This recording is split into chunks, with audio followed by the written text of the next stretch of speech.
ابني قوم اقعد، راح تتأخر للمدرسة. الله أكبر، هذا يمشي قريب. يابا اليوم مطيني عطلة، عوفي خليني نايم. ولك يا عطلة، هاي الكلاوات شبعانين منها، تقوم لو أجيب سطلة ماي ذبة فوقك.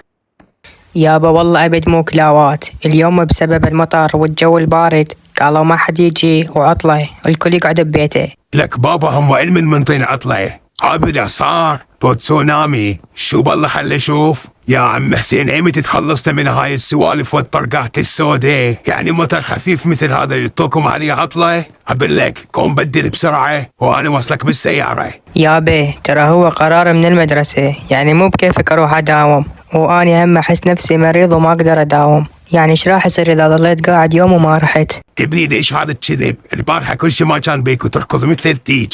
يابا مو خاف تطلع عدوى، يعني اذا رحت للمدرسة يمكن انشر العدوى لكل الطلاب.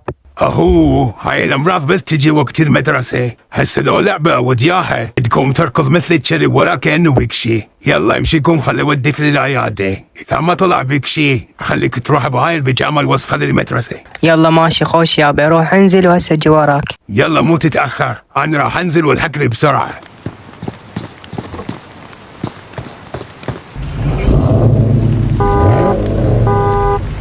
يابا اصبر، ايش بيك مستعجل؟ بس خل اشرب هاي القوطية وبعدين نطلع. ولك انت ايمتى تجوز من هاي سوالفك التعبانة؟ ده صايد مو راح يصير ازدحام على الصيدلية.